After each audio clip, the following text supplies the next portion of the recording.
Hey everyone, Jonathan Bailor here, and this has got to be this is a special day because we have with us literally one of the leaders in the field of fitness and nutrition, an individual who has been just all over the place, myth busting like it was going out of style, the author of many books, the most recent of which is The Great Cholesterol Myth, in fact, which you may have seen him talking about on the Dr. Oz show. He is the proprietor, and I'm going to give away who it is here with the website name, of JonnyBowden.com, and he just released a new fat loss program called Unleash Your Thin. Folks, we are joined by none other than the Dr. Jonny Bowden today. Jonny, welcome to the show. Thank you, Jonathan. I'm embarrassed with that beautiful introduction, but thank you so much. It's great to be here. Well, brother, it's so wonderful to have you, and I just so appreciate what you have been fearless in your crusade to bust up some of the myths out there, and I can imagine to wipe out the American Dietetic Association. Is that what you were going to say? Well, certainly there's so much we could cover today, but one thing I wanted to get started with was your story, because and certainly there had to have been some adversity along the way, because really, like, you don't pull any punches, brother. You're coming out there with the science and telling it like it is. Tell us your story. Well, I mean, in terms of how I got into this field or how I became a disbeliever in the conventional wisdom about fat and cholesterol, and that, which part of it would you like to hear? Let's start about how you got into the field and how that led you to your myth-busting fat and cholesterol model of today. Well, I started out, health and fitness was a career change for me. I was a professional musician in the 80s, and 70s and 80s, and I changed careers around 1990 and became a personal trainer. I had my own health challenges. They're pretty well known. I've certainly written about them and pretty open about, fighting addictions and sex, drugs, and rock and roll. I grew up in the 60s, and, it was my idea of a healthy breakfast was an aspirin and a cigarette and a couple of cups of coffee. I was touring with a lot of different musical things and Broadway shows, and I began to kind of take my health under my own wings, if you will, somewhere around the late 80s, and started hanging out with the actors I was working with, and started going to the gym, and started actually seeing the improvements in my own life, my energy, all those other things. And I decided that I wanted to do something in this field, and so I became a personal trainer. And I kind of switched careers late 80s, early 90s, and began working at the Equinox fitness clubs in New York when they first opened their doors. Of course, now they're one of the most successful clubs in America. And I was pretty much a true believer in the low-fat diet and aerobic exercise and all of the things that we were taught as personal trainers. I was one of those guys who sent the eggs back if it had even a drop of yolk in it, because God, no, we ate any of that cholesterol and fat, we were going to get a heart attack and put on all this weight. And so I was a true believer in all of that. And in the early 90s, I was lucky enough to cross paths with the great Barry Sears, who is the author of the Zone books, very, very famous biochemist from MIT who wrote, Into the Zone and all the subsequent books in that series. And Barry had at the time a rather revolutionary idea, which is that we needed to eat more fat. And it's hard to imagine how revolutionary that was at the time. I mean, we were all on this high-carb, low-fat diet. We all believed it was just a matter of doing more exercise. If you were fat, you just needed to get on the treadmill and eat less calories. That's still the wisdom today, or the conventional wisdom today, which is anything but wise, as we'll talk about, I'm sure, in a moment. And what I noticed... I remember saying to Barry Sears, if you're right about all this, then everybody else is wrong. And he said, exactly. That was kind of the beginning of the myth-busting stuff. And I looked at a lot of the clients I was working with. And as you know, when people come to the gym, the number one reason is to lose weight and look better. I mean, sad but true, very few people come in and go, you know what, I got to get my butt in this gym and lower my triglycerides. It just doesn't happen. That would be a pretty awesome treadmill hookup where it would actually monitor your triglyceride level while you're going. Exactly. So, truth be told, most people do come to the gym for weight loss and for looking better and things like that. So, I, like many other trainers at the time, had, clients who were very heavy. And they were doing all the right things, Jonathan. They were eating that low-fat diet. They were eating that healthy breakfast of Special K and orange juice and toast and a bagel, or and skim milk and a banana and all that stuff. And they'd be on that treadmill. And we've all seen people like this at the gym. And they're walking and they're running and they look joyless and unhappy, and they're just putting in their time and nothing happens. And we had people like that.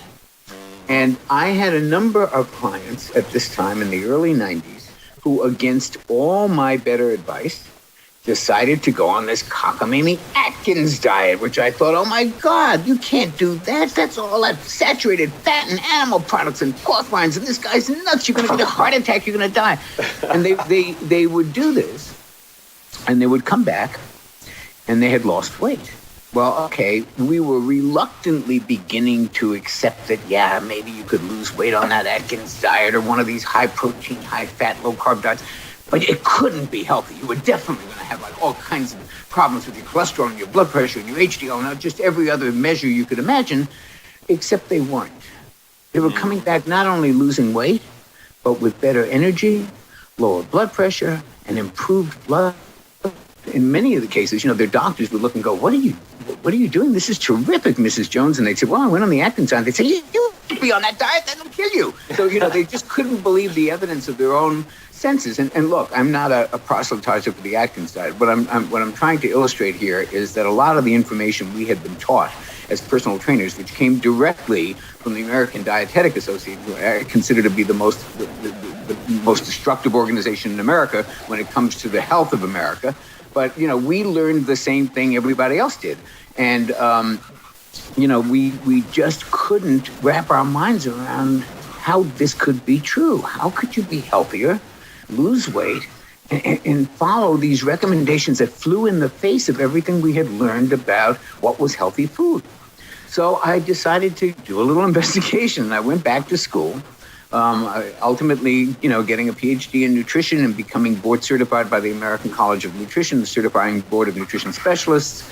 And I kind of devoted myself full time to nutrition and have been doing so ever since. And by the time I was done with, my kind of foray into this material, I was pretty convinced that we had been misled about what a healthy diet looks like, about what we were avoiding in our diet and why, about the consequences of eating, higher fat, higher protein, about the consequences of eating high carb diets. And I was pretty much convinced that we had really been, I don't want to say sold a bill of goods, but certainly misled, and that the conventional wisdom was anything but wise. And, that's kind of where I got the moniker, the rogue nutritionist, because I've been speaking truth to power ever since and kind of, busting myths. And believe me, Jonathan, there are a lot of myths out there when it comes to diet, heart disease, diabetes, obesity, cholesterol, saturated fat, and all the rest of the stuff that I've been kind of railing about for the last 22 years. So that's pretty much my story and how I came to be doing what I am doing now. And you mentioned earlier my latest book, which is called The Great Cholesterol Myth, Why Lowering Cholesterol Will Not Prevent Heart Disease, and the statin-free plan that will.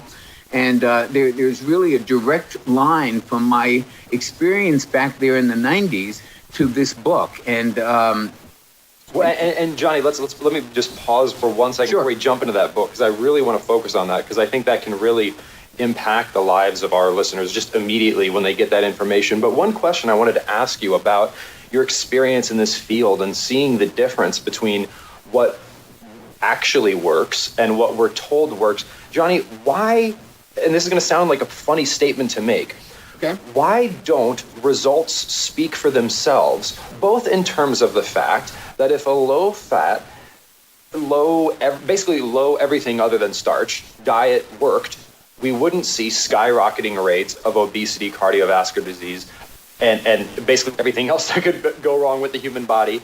And why don't results speak for themselves when individuals take a more actually balanced approach, taking in more fat, taking in more proteins, and taking in a reduced amount of carbohydrate, and they consistently see better results? Why aren't those results enough to convince the powers that be that we need to change?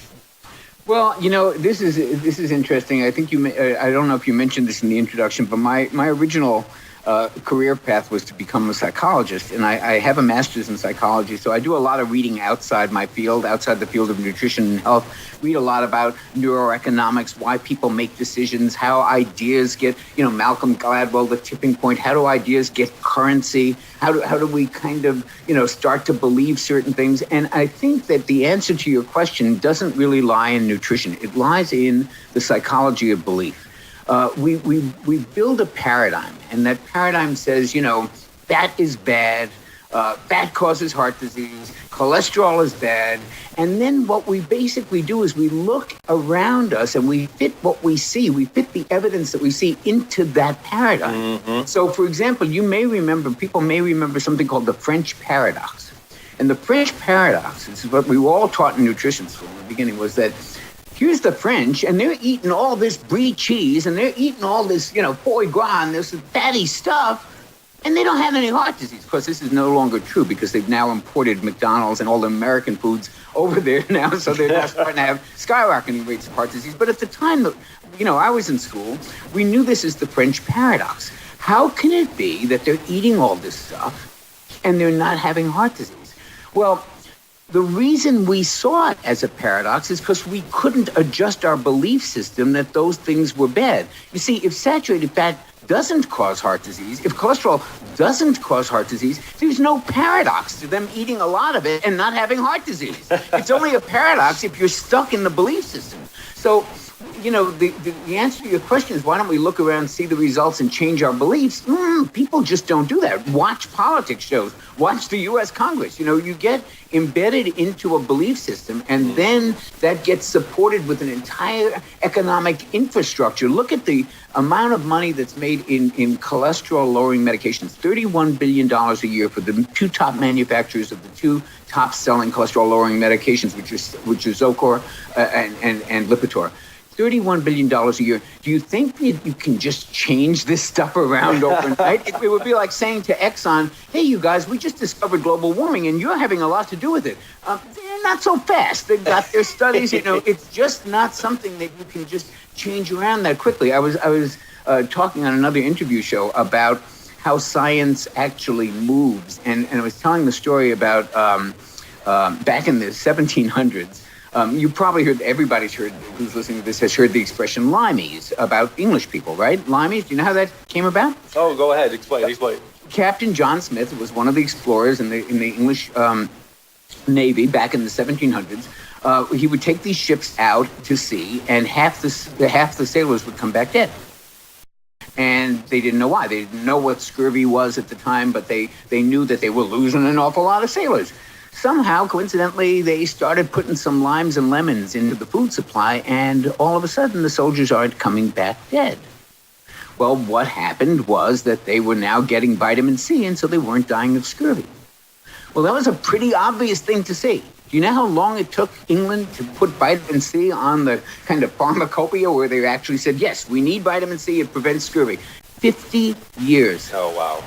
And that seems to be about the length of time it takes for new information to be accepted and to be... So it doesn't really happen very quickly. And I think that that's part of why we haven't seen everybody just say, hey, you know what? This thing didn't work. Let's change direction. It just becomes a lot more complicated than that. Well, and I love what you said, Dr. Jonny, about this unfortunate but relatively common human behavior, which is we don't see the evidence and then decide. We often decide and then seek the evidence. It's called, you know what it's called in neuroeconomics, what it's called in psychology? Confirmation bias. It means you already have a bias to what's the truth, and then you look around you and you see a confirmation of that. And that's pretty much what we do here. Well, and Dr. Jonny, one thing I want to start talking about the new book, and the way I want to kick that off is potentially an example of this, and an example of an individual being confronted with facts and cognitive dissonance that may not correspond with their training. Like, I have a lot of respect for Dr. Oz. I think he has the best intentions in the world. I believe he's trying to make the world a healthier place. And frankly, I believe if the average American did what Dr. Oz said versus what they're currently doing, they probably would be healthier. Absolutely. So that said, when you and your co-author went on his show, and you were explaining the very simple science of like it's about inflammation. Right. Like he almost looked like he was a deer in the headlights. There was a specific moment where you were talking about how many of various patients are prescribed statins in your respective practices, and he was just like, it was as if it did not compute. Well, I respectfully take a 10% deviation from that point of view from what you just said. I thought he was remarkably open, given how entrenched we are in this belief system that cholesterol causes heart disease, that everybody should be on statin drugs, that lowering cholesterol is always a good thing. I thought he was remarkably fair-minded about that. He didn't push back as much as we thought he was going to. He told the audience to push back when their doctors want to put them on statins. He told the audience to get the newer particle test, which we've been preaching about ever since we wrote this book. The only test that makes any difference in cholesterol measurement is the particle test. It's not what your average doctor gives. And he did tell the audience that's what you need to get. He did tell women to push back if they were being put on statin drugs. So I think by and large, I want to give him some props for at least being open-minded to that. And doctors are not taught that inflammation causes heart disease. They're taught that, they're taught something else. They know that inflammation is a factor, but I think they're only now beginning to understand that it's not just a factor. It's probably the central factor. And Dr. Jonny, that's actually the key. I totally agree with you, actually. I was very impressed with how receptive he was. The thing that shocked me more was that it seemed like such a shock to him. Not that he was rude or did not wasn't, but rather that here's the man who you could essentially call America's doctor if you wanted to. Yeah. And the fact that this, one of the largest health issues in our country, the fact that this seemed like news to him, that's what worried me a little bit. And I'm curious as to how, certainly you've done so much work to educate yourself on the actual scientific research, but how if the actual physicians out there are not aware of this and are being educated by reps from these drug companies? Yes, that's exactly right. Then what? So that was the shock to me. Was like, oh yeah, no wonder Dr. Oz is famous, super nice guy. But the fact that this was such a shock to him, that's what I was like, oh my God, really? It's neither here nor there. The thing that we talk about in the Great Cholesterol Myth is that there are really four major promoters of heart disease, and none of them are cholesterol. Cholesterol is pretty much of an innocent bystander, a minor player. One of the things I said on the Dr. Oz show that I think bears repeating is that trying to lower heart disease by lowering cholesterol is like trying to lower the calories on your plate by taking the lettuce off your double French fries and burger. Yes, the lettuce has a calorie or two, but is that really the target for that kind of when you're really trying to lower your calories and make a dent? You really want to target lettuce, And that's kind of what we're doing with cholesterol. We're taking this incredibly important vital molecule, the molecule from which you make your sex hormones, the molecule from which you make vitamin D, from which you make bile acids, a molecule which is vitally important for the brain, for memory, and for thinking. You're going to take this and just obsessively concentrate on lowering this kind of an innocent bystander molecule while ignoring the real promoters of heart disease that cause the problem in the first place. And those promoters are inflammation, oxidative damage, stress in your life, and sugar in your diet. Those are the four big things we need to be looking at. If you take care of those, you have no problem with cholesterol. It's a minor player in heart disease. And Dr. Jonny, I want to dig into that. I love that. I love the four part breakdown. The one that I wanted to dig into a little bit, this is a question I have personally. Obviously, sugar, a huge component there. What are your thoughts?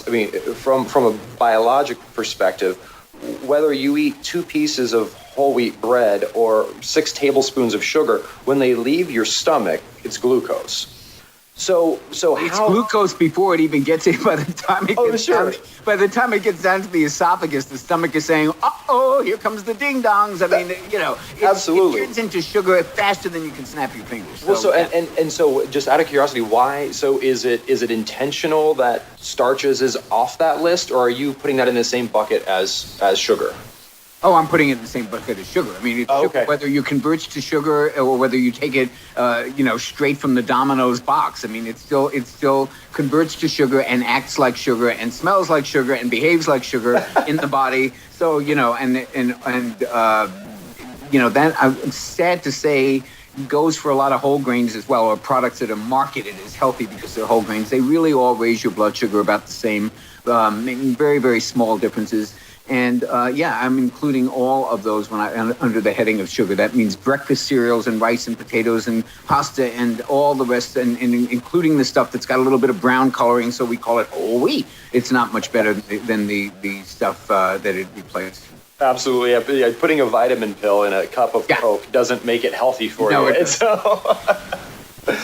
So, Dr. Jonny, can you dig a little bit into, so right now I think most listeners are familiar with the outdated theory that when you eat fat, especially saturated fat, because it's solid at room temperature, never mind that vegetables are also solid at room temperature, it gets stuck in your arteries and builds up, and then eventually it gets clogged and it's like a pipe. So how does it actually work? Oh, it's so not what happens. It's so not what happens. And I've read so much about how we got on this path in the first place. And they used to have television commercials where they'd actually show grease, and they'd say, "You see this grease in the kitchen sink? Well, that's what's going in your arteries." And we all have that visual, but that's just not what happens at all.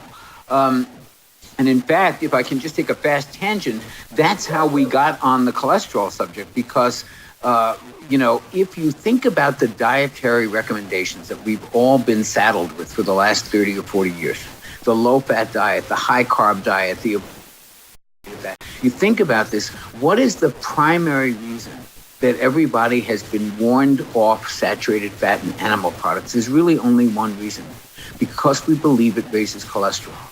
Now, if in fact cholesterol is not the risk factor we thought it was, if it is not the appropriate target for lowering heart disease, then what happens to those dietary recommendations? They collapse like a house of cards. And that's exactly how I got from working in the field of weight loss and dietary recommendations to the issue of cholesterol, because I would talk to clients when I was still doing one-on-one personal training and nutrition, and I'd say, look, you guys, you got to lower some of these carbohydrates and don't stop with these egg white omelets. What is this cockamamie egg white omelet stuff? Eat the egg. It's got great stuff in it. And they would go, no, you can't do that. It's got saturated fat. It's got cholesterol.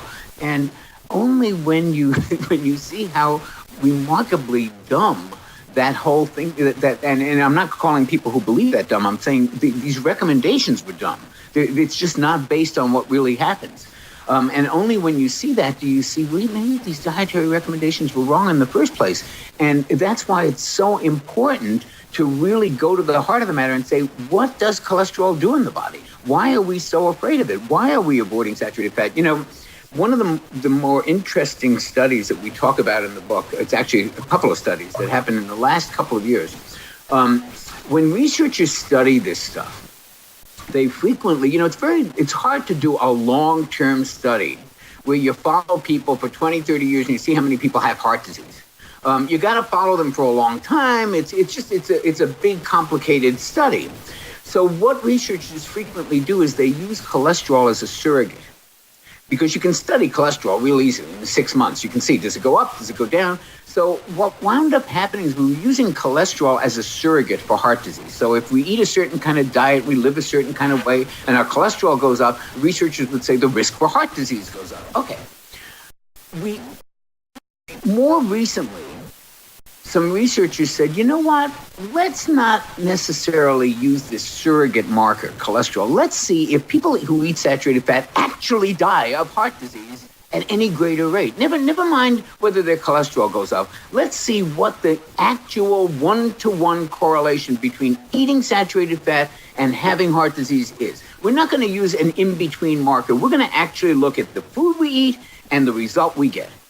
So they did, there were two major meta-analyses, and for anybody who's listening who doesn't know what a meta-analysis is, they look at all the studies that have been done. They combine all the data, and they say, okay, what have we learned from these 15 studies?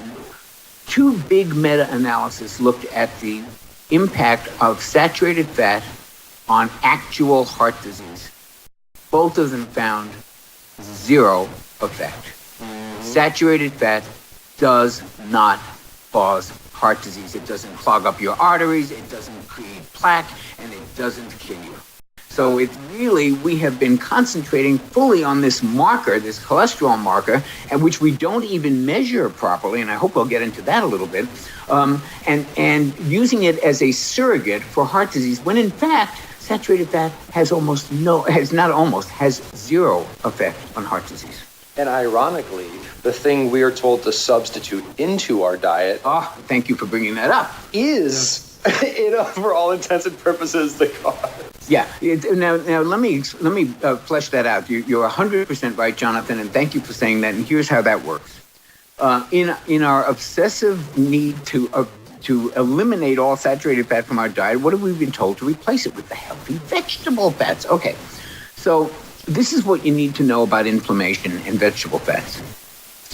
Inflammation, most people who are listening to this are familiar with inflammation in the sense of, like, if you stub your toe and the area gets red and inflamed, or you get an abscess in your tooth and it gets all swollen, or you get, an outbreak in your skin and there's all kinds of inflamed redness going on, or you wrench your back on the tennis court and you've got, there's inflammation and it's swollen and it's painful.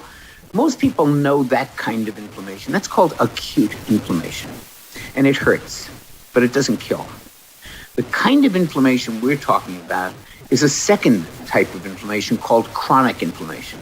Chronic inflammation, as Barry Sears puts it, acute inflammation hurts, but chronic inflammation kills. Chronic inflammation flies beneath the pain radar. It's not something that you see. It's not something that you notice. It happens in the arterial walls. When you do autopsies on Alzheimer's patients, you see inflammation in the brain. Inflammation is part of every major degenerative disease: Alzheimer's, cancer, obesity, diabetes, even the ones that aren't usually life-threatening like asthma. These are all diseases that have an enormous inflammatory component. That's the inflammation we're talking about. Now, your body, follow me here, your body needs to be able to make inflammatory compounds, and it needs to be able to make anti-inflammatory compounds. And a lot of people say, well, what do we need the inflammation for? Because it's part of the healing process. So, like, to go back to that splinter in your toe, when it gets swollen and red, that's water and blood and white blood cells rushing down to the area. It's like the initial army that goes there to surround the area. They want to keep a microbe from getting in there. They want to keep an infection from taking place. So this is that inflammation is actually just like a temperature when you have a fever, is part of the healing process. We need to have inflammatory compounds in the body. However, they need to be balanced with anti-inflammatory compounds. So our bodies make both of them. They make inflammatory compounds and anti-inflammatory compounds, and they need to be in balance. Now, what do we make those compounds out of? Well, we make anti-inflammatory compounds from omega-3s. We make, which are, the fatty acids found in fish and flaxseed, the omega-3s. We make inflammatory compounds out of omega-6s, which are vegetable oils like corn oil and safflower oil and soybean oil and sunflower oil and canola oil. And Dr. Jonny, just really quick, I don't mean to break your thought, but it's not, because you said plant fats, like we're not talking about coconut and avocado. No. We're talking about the standard vegetable oils that we've been sold, as really healthy, corn oil and, all of that stuff. Okay, sorry, yes. You're absolutely right. Coconut's a plant, and so is avocado. But we are talking about the ones that are heavy in omega-6s, which are the vast majority of cooking oils. So we've been told to substitute those. Now, here's the problem. The ideal dietary proportions of omega-6s and omega-3s is 1-to-1. That's what our Paleolithic ancestors got. Our diet, and the research is very clear on this, the most conservative research, says that we're consuming 16 times more omega-6s than omega-3s. The less conservative, the more alarmist one says it's as high as 25-to-1. So it's like you got these two armies in your body. One's the inflammation army, one's the anti-inflammation army. You need them both. You're the budget director. You're going to assign funds. What we're doing is funding the inflammation army to the tune of 1,600% higher than the money we're giving to the anti-inflammation army. So this substitution of saturated fat, which is a neutral fat, for all of this vegetable oil has done nothing but increased the inflammation in our bodies. So we are consuming massive amounts of inflammatory fats from vegetable oils. You can't swing a rope in a grocery store without seeing 8 million baked goods, all of which use corn oil or safflower oil or sunflower oil or soybean oil. So we consume tons and tons of these omega-6s and virtually no omega-3s. No wonder we are an inflammation mess.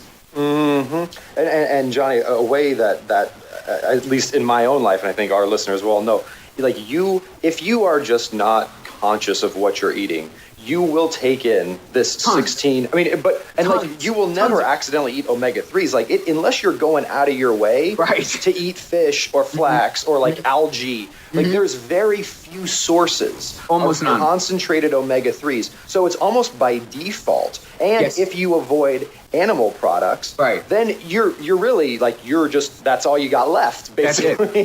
That's it. And you know, that's here's a little aside, you know, some of these no-fat programs like the Cleveland Clinic that, you know, they do get results in very sick people. We believe that the reason that they get any results at all is not because they're cutting the saturated fat. It's because when you go on a no-fat program, you stop eating all these inflammatory vegetable oils. Now, you got your 1-to-1 ratio, right? Yes, you're not consuming either one, but yeah. Now, I think the no-fat programs are ridiculous, but the point is, it may be that lower-fat programs work not because they reduce saturated fat, but because they're reducing the contribution to the diet of all of these vegetable oils, which are just boosting and bolstering inflammation. Mm-hmm. That's such a profound distinction, Jonny, and that's, I think, more globally, we have to look at, for example, individuals who go on just eat less diets. Well, if you just eat less of a traditional American diet, you're going to eat less of the 40 to 60% of garbage. So that's why it's not working because you're depriving your body of calories. It's working because you're putting less poison in your body overall.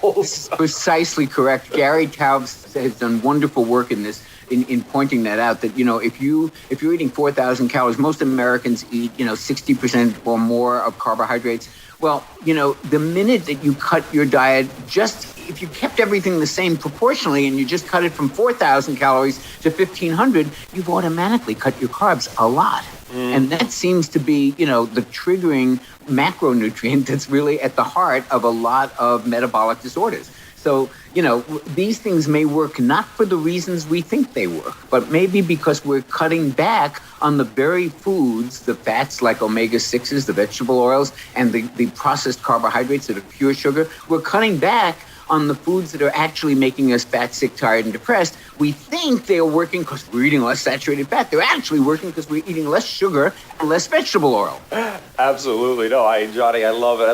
And Jonny, I hope we can have you back on the show because literally, I mean, I've got a page of notes here. I'm about a Are we done already? Oh my God, we're just getting started. Well, that's what I'm saying. But one thing I do want to do to wrap up here is I want to give our listeners a gift. And that gift is, when, especially for listeners who might be struggling with this, who may have been, like my wife, for example, who is a very young woman who her physician keeps pestering her about her cholesterol and statin medication. Oh, dear God. And is telling her to eat more oatmeal. Tell us what these people should do. Well, if you're a woman and your doctor's pestering you about cholesterol change, please get a second opinion. Oh God, this is very hard to sum this up, but the only population that has been shown to have a modest benefit from statin drugs. Statin drugs, by the way, for people who don't know, are the class of medications that are used to lower cholesterol. Lipitor, Zocor, Pravachol, all the OLs, all the statin drugs. The only population in which they have been shown to have a modest, and let me emphasize modest, way more modest than the pharmaceutical companies would have you believe. The only population in which they've had a modest benefit are middle-aged men with existing coronary disease. Women have almost no benefit from statin drugs. Older people, no benefit from statin drugs. And God knows children have never been studied for statin drugs, even though they're trying to put all kids on statin drugs now as a preventive. So if you're a woman in good health with no risk factors and your doctor's hawking you about cholesterol, please push back. You don't need to be on a statin drug. And Jonny, what should we do in general if we have quote unquote high cholesterol, or really anything above 200, I start to hear people getting pestered about that. What do we say to our physicians? Well, the first thing that you say is pick up a copy of The Great Cholesterol Myth. That's what Well, I got to tell you how many people have given that to their doctors, and how many doctors have written back to us and said, thank you for explaining this. Thank you for saying that. And, we were talking earlier about, Dr. Oz and some of the others and their reception. We have found we were very much expecting to get a lot of real bad pushback on this, but I can't tell you the number of doctors who've come out of the woodwork and said, thank God somebody's telling the truth about this. We've been saying this for years and nobody will listen. So, the thing to push back on is this. Here's the take-home point. If your doctor wants to put you on a statin because of high cholesterol, ask him to do the particle test.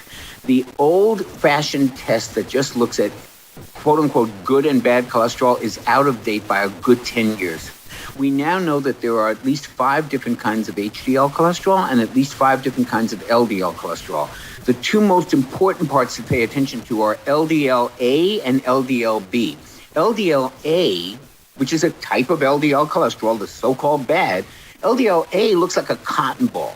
It does no damage. It doesn't adhere to anything. It doesn't get stuck in the artery walls. It does about as much damage as if I threw a cotton ball at you, Jonathan. LDL-B is a nasty little bugger. That's a small little, looks like a little BB gun pellet. It's small, it's inflamed, it's oxidated. It does get stuck in inflammatory pockets in the wall. That's something you want to be concerned about. But if you don't know what type of LDL you have, then your doctor is treating a number. He's throwing a dart at a dartboard with a blindfold on. You have to push back and get the particle test. And what's very interesting is that when people with quote-unquote high LDL sometimes get the particle test, they find out all their LDL is LDL-A, and there's nothing to worry about. Now, if it's all LDL-B, there's some things you need to do, like eat a much more anti-inflammatory diet and take a lot of anti-inflammatory supplements, because then you've got a lot of inflammation going on. But you've got to know what kind of LDL you have. It is no longer good enough to simply know HDL and LDL. You've got to get the modern test. Just Google particle test. There's at least 4 of them out there. Some insurance companies cover it. If they don't cover it, it's worth the $60 or whatever it is to get it done yourself, because that's the only cholesterol test that will give you any valuable information whatsoever. Love, once again, it's about quality, not just quantity. Exactly. Oh, well, Jonny, thank you so much for joining us. This pleasure. I suspect that we have, or you have more appropriately, potentially even saved some lives during this show. So I really, really appreciate that. And I really, really hope to have you back, because we really just scratched the surface. Yes, we did. And I would love to come back. This was so much fun. Thank you for having me. Oh, thank you, Jonny. And folks, if you have not familiarized yourself with Dr. Jonny Bowden's work, please do. He is the co-author of The Great Cholesterol Myth, as well as a bunch of other books. So just look him up on Amazon and just buy the whole Jonny Bowden collector set. Thank you. Thank you so much, Jonathan. It's very kind of you to say thank you. My pleasure. Check out JonnyBowden.com. And then, of course, when you're up there, check out his brand new program, Unleash Your Thin. And remember this week, folks, to eat more and exercise less, but do that smarter. Talk to you soon.